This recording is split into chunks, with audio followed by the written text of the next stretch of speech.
Hello दोस्तों, आप सभी का the logical Indian YouTube channel में बहुत बहुत स्वागत है। मैं हूं एडवोकेट पंकज कुमार त्रिपाठी, लखनऊ से। दोस्तों, इस समय देश में संविधान को बहुत बड़ा खतरा हो चुका है।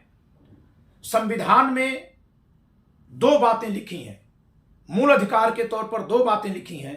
एक तो कानून के समक्ष समता का अधिकार, यानी सभी को समान समझा जाएगा, और दूसरा बोलने की आजादी का अधिकार, वाक एवं अभिव्यक्ति की स्वतंत्रता का अधिकार। जहां जो समानता का अधिकार है वह युक्त युक्त वर्गीकरण पर आधारित है, वहीं जो बोलने की आजादी है उस पर 9 तरह के प्रतिबंध है। ये 9 प्रतिबंध कॉमन है, यानी इन प्रतिबंधों को जात या धर्म देख करके अलग अलग तरह से लागू नहीं किया जाएगा, बल्कि सब पर एक समान रूप से लागू किया जाएगा। और जब सब पर एक समान रूप से लागू किया जाएगा तो इससे स्पष्ट है कि संविधान के अनुसार हम जैसे महात्मा गांधी का मूल्यांकन कर सकते हैं वैसे ही पंडित जवाहरलाल नेहरू का कर सकते हैं। जैसे पंडित जवाहरलाल नेहरू का मूल्यांकन कर सकते हैं वैसे ही हम सरदार वल्लभ भाई पटेल का मूल्यांकन कर सकते हैं, वैसे ही श्यामा प्रसाद मुखर्जी का मूल्यांकन कर सकते हैं, और तब फिर वैसे ही हमको डॉक्टर भीमराव अंबेडकर का भी मूल्यांकन करने का हक हमारे संविधान में संविधान निर्माताओं ने दिया था, दिया है।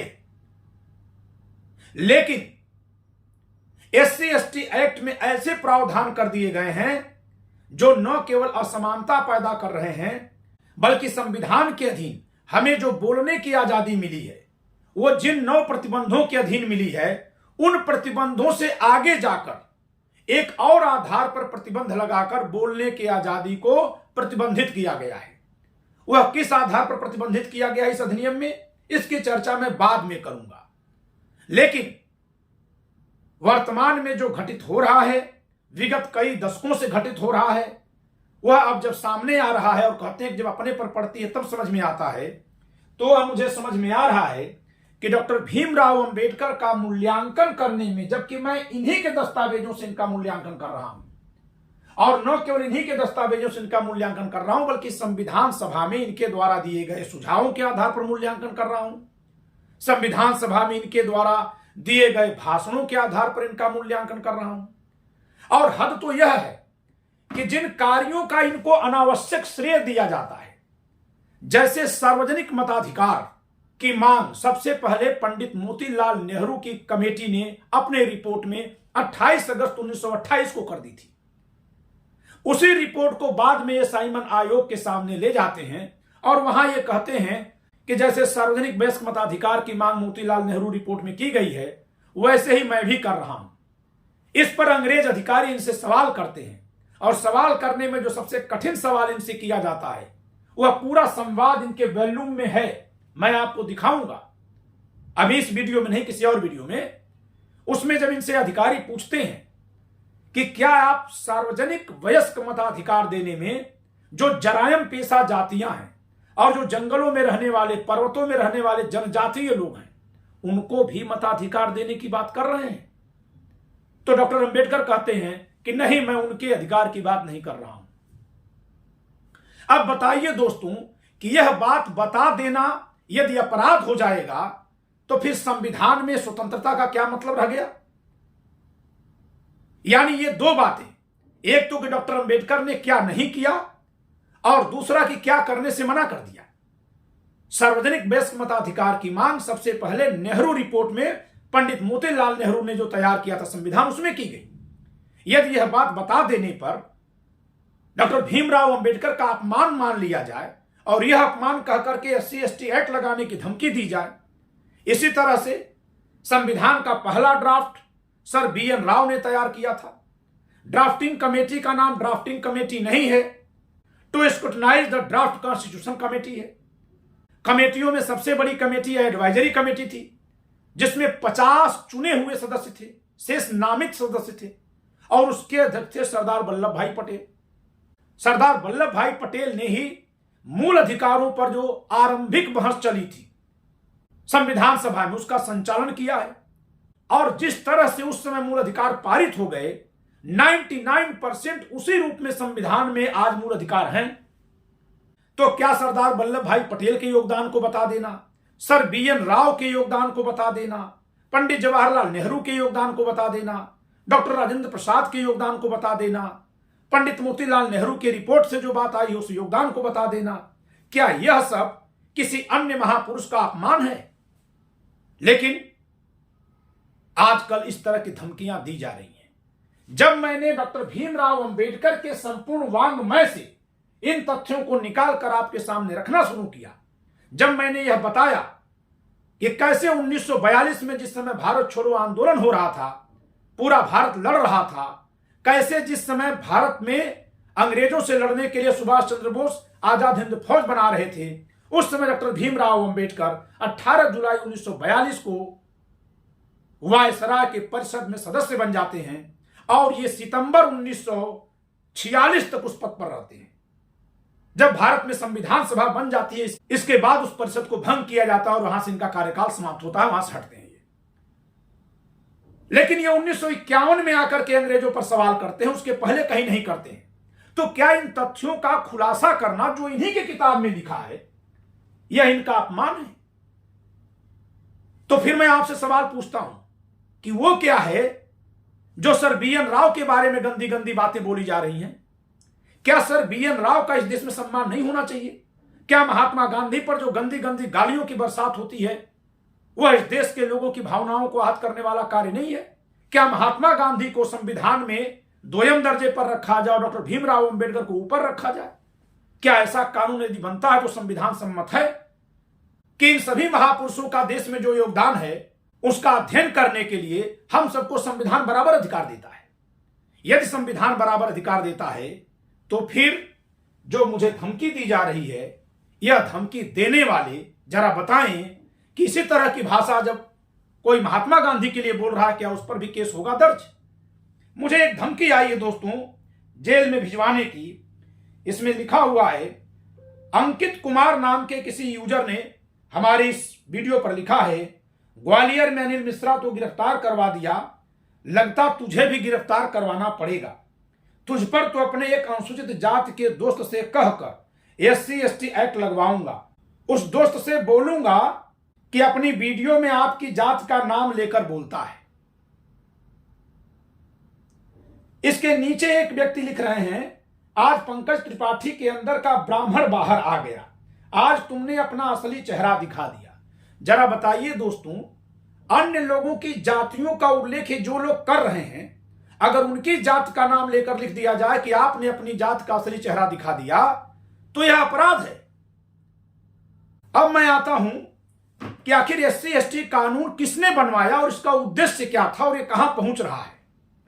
दोस्तों, वर्ष 1989 में चुनाव के ठीक पहले और जहां तक मुझे सूचना मिली, डॉक्टर सविता अंबेडकर के कहने पर तत्कालीन प्रधानमंत्री राजीव गांधी संसद में SC/ST prevention of atrocities bill पेश करते हैं और लोकसभा अपने आखिरी सत्र में इस बिल को पास कर देती है। पास करने के बाद चुनाव होता है। चुनाव के बाद राजीव गांधी सरकार नहीं आती है, VP सिंह की सरकार बनती है। वर्ष 1990 के जनवरी में राष्ट्रपति साइन करते हैं और तब से यह अधिनियम लागू है। यह अधिनियम किसने बनवाया? कांग्रेस की सरकार ने। कांग्रेस कौन है? सांपनाथ।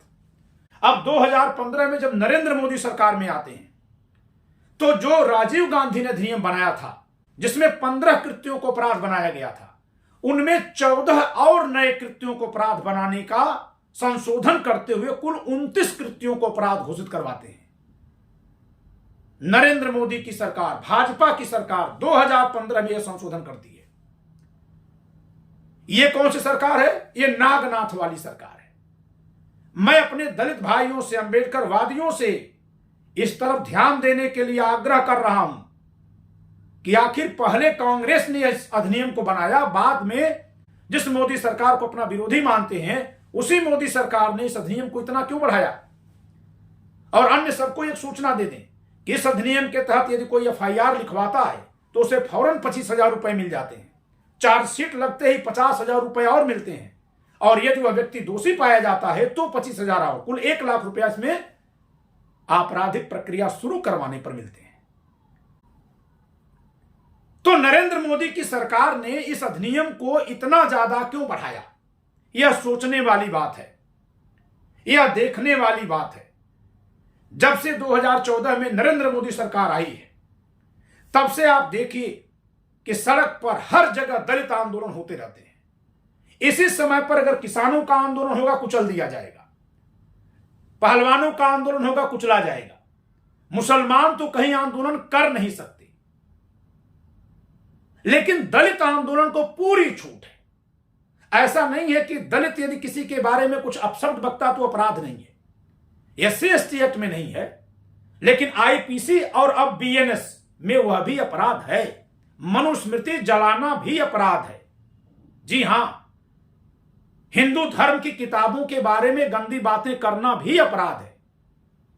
हिंदू धर्म के बारे में गंदी बातें करना भी अपराध है। देवी देवताओं के लिए अपमानकारी बात कहना भी अपराध है, लेकिन वो धड़ल्ले से हो रहा है और उस पर सरकार मौन है। लेकिन इधर SC/ST एक्ट को उसने बहुत विस्तृत कर दिया। सुप्रीम कोर्ट ने अपने एक निर्णय में एंटीसिपेटरी बेल के प्रोविजन को लागू करने की बात की। उसको भी नरेंद्र मोदी सरकार ने 2018 में इस अधिनियम में संशोधन करके सुप्रीम कोर्ट के उस निर्णय को पलट दिया। मैंने जो SC/ST एक्ट पर किताब लिखी है, उसमें मैंने सुप्रीम कोर्ट के उस निर्णय की भी आलोचना की है और साथ ही मैंने नरेंद्र मोदी सरकार द्वारा जो संशोधन किया गया है उसकी भी आलोचना की है। क्योंकि एक जहां सीमा लगाती थी, वहीं दूसरा बेलगाम छोड़ती है। दोनों ही खराब है, संतुलन कहीं नहीं है। लेकिन ध्यान देने वाली बात यह है कि यदि इस अधिनियम के अंतर्गत तमाम लोगों पर झूठे केस लिखाए जाएंगे, तो ध्यान दीजिएगा कि यह कानून एक वर्ग विशेष के लिए है, और यदि इस कानून का दुरुपयोग अन्य सभी वर्गों के लिए शुरू हुआ, तो यह उस वर्ग विशेष के प्रति एक नकारात्मक प्रतिक्रिया का रूप लेगा अन्य समाज में, क्योंकि यह लोकतंत्र है। और संभवतः कहीं ना कहीं उस समाज के प्रति नकारात्मक प्रतिक्रिया की ही देन है जो लोकसभा और विधानसभा चुनावों में अंबेडकरवादी एकमात्र पार्टी बसपा को बहुत बड़ा झटका लगा है। आप इस बात पर ध्यान दीजिए कि जैसे ही बसपा की तरफ ब्राह्मणों का झुकाव हुआ, मैं स्वयं उसमें से एक हूं, जैसे ही ब्राह्मणों का बसपा की तरफ झुकाव हुआ, तब तक एक संतोष वर्मा नाम के IAS एक गंदी बात बोलने मंच पर आ गए। उसके बाद जैसे वो हवा थोड़ी ठंडी हो रही थी, एक अगली IAS मीनाक्षी सिंह बोलने आ गई, आदिवासी IAS। यह सब सोची समझी रणनीति है। सोची समझी रणनीति का हिस्सा है कि इनको इतना ज्यादा इंपावर करो। किस बात के लिए? शिक्षा में नहीं, रोजगार में नहीं, सड़क पर आंदोलन करने में हां, दूसरों पर केस लिखाने में हां। एक आदमी पर अगर आप झूठा केस या सच्चा भी केस लिखवा देते हैं, तो उस एक आदमी की वजह से सैकड़ों आदमी नाराज होते हैं। और जब आप झूठा केस लिखवाएंगे, तब तो हजारों लोग नाराज होंगे। इस देश में कितने लोग जानते हैं कि जिस समाज के नेता महात्मा गांधी को खुले मंचों पर गालियां दे रहे हैं, उस समाज से आने के नाते ही अंबेडकर के बारे में सच्ची बातें कहना भी अपराध हो गया इस देश में। यह कौन सा कानून बना हुआ है इस देश में? और फिर अगर यह कानून लगेगा भी तो क्या होगा? केस होगा, जेल होगा, यही तो होगा ना। उसके आगे क्या होगा? जेल में जाने वाला अगर किताब लिखने लगे तो, जेल में जाने वाला अगर और ज्यादा इसकी चीरफाड़ करने लगे तो। लेकिन सरकार यह सब करवा रही है। मैं इसके लिए SC/ST समुदाय के लोगों को सावधान करने के लिए वीडियो बना रहा हूं। ये कुछ लोग मुझे धमकियां दे रहे हैं, इस धमकियों की मैं परवाह नहीं करता, लेकिन इस धमकी और इस तरह के क्रियान्वयन का बहुत बुरा प्रभाव होगा किस पर? उस समाज पर। सरकार तमाशबीन है, सरकार के लिए सब लोग मुहरे हैं। इधर का कानून इतना हल्का कर दिया और फिर खुली छूट दे दिया, वो कुछ भी कर रहे हैं। और जैसे ही दूसरे लोग तथ्य के आधार पर, तर्क के आधार पर, किताबों के आधार पर सच्चाई बताने आएंगे, तो यहां इतना छूट है कि झूठे आधार पर मुकदमा लिखा देंगे। देखिए अंकित कुमार क्या कह रहे हैं कि मैं कह दूंगा कि जाकर के बोल दो कि मेरे लिए जातिगत बात कही गई है, यह अपराध है। चलिए, वो तो झूठी बात कह रहे हैं, लेकिन मेरे लिए तो जातिगत बात लिख रहे हैं ना, इसी समुदाय के लोग मेरी जात के आधार पर मेरे लिए लिख रहे हैं। यह कौन से देश में हम आ गए जहां जातिगत आधार पर कोई एक बात अपराध है, दूसरी बात अपराध नहीं है, क्योंकि दोनों जातियां अलग अलग हैं। क्या इसीलिए संविधान बना था? क्या इसीलिए स्वतंत्रता ली गई थी? क्या यही समानता का नियम है? क्या यही दलितों के उत्थान का रास्ता है? क्या इसी आधार पर बराबरी आएगी? यह बराबरी आएगी कि वैमनस्यता आएगी? और जहां वैमनस्यता होती है वहां चाहे बराबरी जितनी दिखाई दे, होती नहीं है। आप अपने पड़ोस के पाकिस्तान को देख लीजिए, एक ही तरह का धर्म है, उस धर्म में समानता का ही नियम है, कोई छुआछूत नहीं है। जिनके साथ छुआछूत करते थे जो दलित वहां के हैं वो तो बोलते नहीं बेचारे, जो हिंदू थे उनको वहां से मार के ही भगा दिया गया। लेकिन मुसलमानों में आपस में भी बम फटते रहते हैं। अभी इसी समय की खबर है कि बलूचिस्तान और नॉर्थ वेस्ट फ्रंटियर जो कभी था, चाइना उस पर अपना आधिपत्य जमाने जा रहा है। किसके सहयोग से जमा रहा है? वहां के लोगों के ही सहयोग से जमा रहा होगा ना। आप रोज सुनते हैं कि बलूचिस्तान में पाकिस्तान के खिलाफ जो है धरना प्रदर्शन चल रहा है। तो समानता का तब तक कोई मोल नहीं है जब तक आपस में सामंजस्य न हो।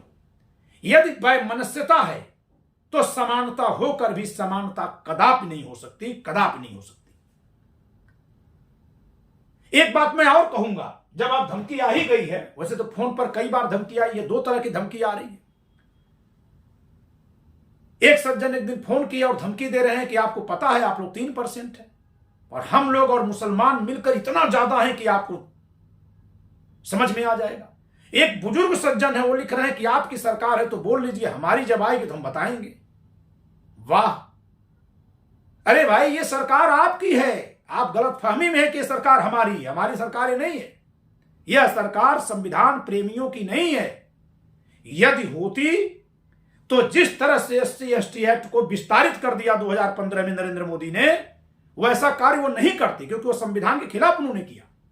और मैं इस पर क्लास चलाऊंगा, मैं बताऊंगा कि कैसे ये संविधान के खिलाफ है।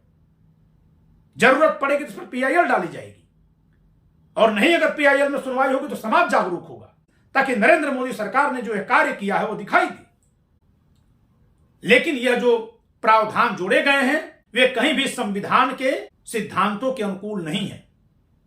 कभी भी अपराध की परिभाषा बहुत सुनिश्चित होनी चाहिए। मनमानी व्याख्या के लायक कोई अपराध की परिभाषा लिख करके छोड़ा नहीं जा सकता।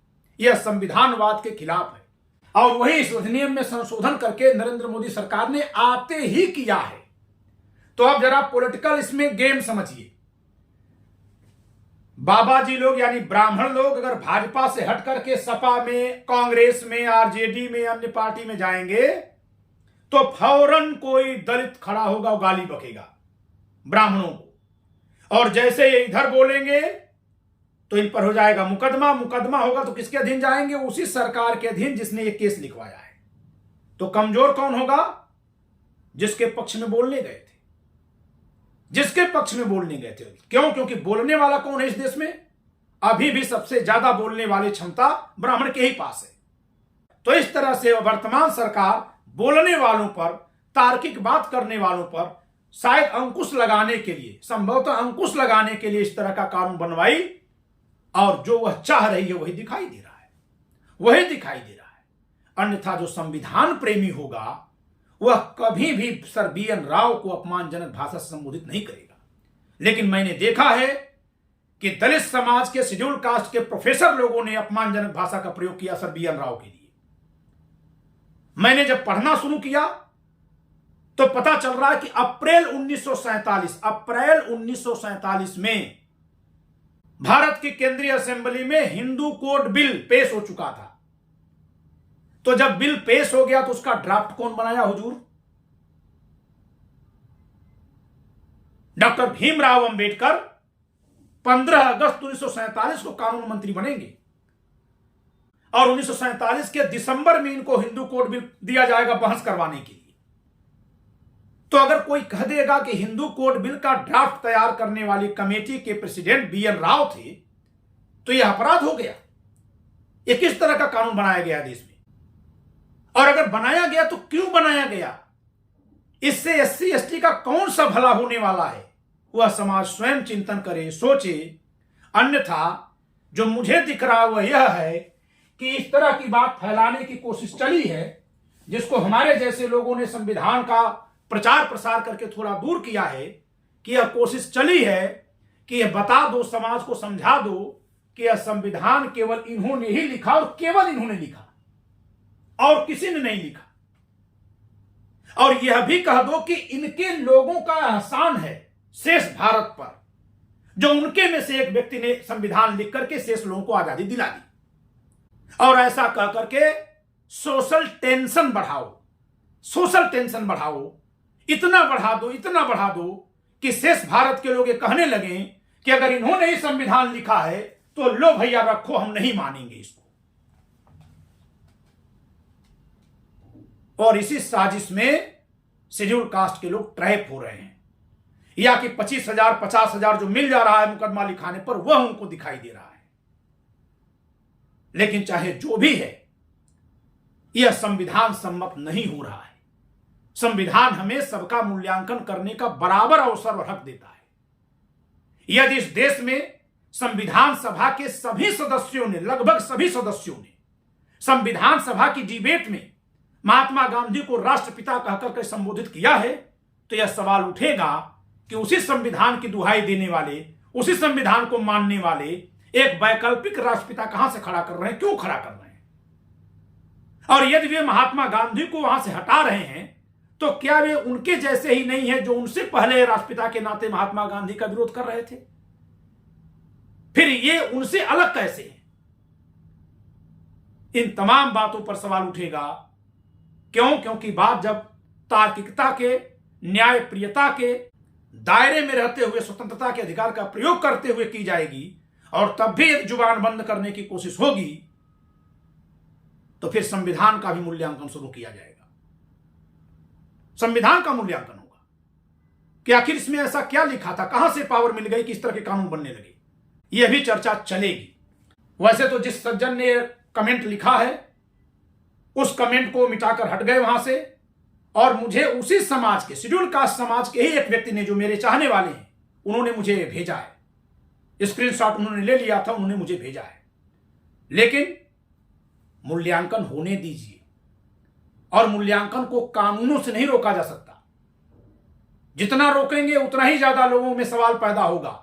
क्यों? क्योंकि जब तक एक तरफा बातें चल रही थी, डॉक्टर भीमराव अंबेडकर को लोग सही मान रहे थे, मैं स्वयं मान रहा था, तो मूल्यांकन का अवसर किसने दिया? आईएएस के पद पर बैठे दलित आईएएस ने जो गालियां बकी, उससे यह कारण पैदा हुआ कि देखा जा कि आखिर इतनी भारी नफरत कहां से है। ये कौन सी नफरत है कि जिस बात को कोई गांव गिराव समाज में कह दे तो जुबान खींच ली जाएगी? वह बात एक व्यक्ति मंच पर खड़ा होकर कह रहा है कि अपनी बेटी से संबंध बनाने दो। यह अश्लील बात थी, यह उचित बात थी, लेकिन यहां तक कही गई, तो फिर यह कारण पैदा हुआ कि देखा जाए कि आखिर बाबा साहब की फोटो लगाकर डॉक्टर भीमराव अंबेडकर के नारे के नीचे खड़े होकर ये लोग ऐसी बातें क्यों कर रहे हैं। और उसी को खोजने में, जांचने में डॉक्टर भीमराव अंबेडकर के बयानों को, इनके संवादों को, इनके चुनावी भाषणों को पढ़ा जा रहा है। यह पढ़ा जाएगा, इस पर कोई कानून नहीं लागू होता है। इस भारत में ऐसा कोई कानून नहीं है जो इन किताबों के पढ़ने और उनकी व्याख्या करने पर रोक लगाता हो। हां, झूठा केस लिखवाना हो लिखवाइए, झूठे केस देश भर में लिखवा रहे होंगे। मैं तो पहले नहीं मानता था, तमाम लोग कहते थे कि भैया झूठा केस लिखा दिया SC ST। आज तक के अपनी वकालत में मैंने SC ST का एक भी केस नहीं लिया था, लेकिन अब जब धमकी आई है तो मुझे लग रहा है कि यह एक रोग है। इसके निदान की तरफ देखना होगा, इसकी भी जड़ों तक जाना होगा। सिर्फ यह मान लेना कि जिस पर आरोप लगाया गया है वो सच में आरोपी है, यह बहुत ठीक है कि नहीं है। वैसे तो आपराधिक शास्त्र का सिद्धांत यह कहता है कि जब तक कोई दोषी न हो उसे बेगुनाह मानकर सोचो, लेकिन सामाजिकता को देख करके मैं उधर ध्यान नहीं देता था। लेकिन जो लोग BN राव को गाली देते हैं, जो लोग पंडित जवाहरलाल नेहरू को गाली देते हैं, जो लोग नरेंद्र मोदी को गाली देते हैं, जो लोग महात्मा गांधी को गाली देते हैं, वे लोग डॉक्टर भीमराव अंबेडकर की खुद के भाषण पढ़ने पर परेशान हो गए। जो लोग जगजीवन राम जी को गाली देते हैं, चमचा कहते हैं, इन्होंने खुद अपने भाषणों में तमाम दलितों को कुत्ता कहा है, गुलाम कहा है। यह समझने का अवसर है। एक संदेश दे रहा हूं कि कभी मैं इसी चैनल से, इसी वीडियो से, इसी माइक से, इसी मोबाइल से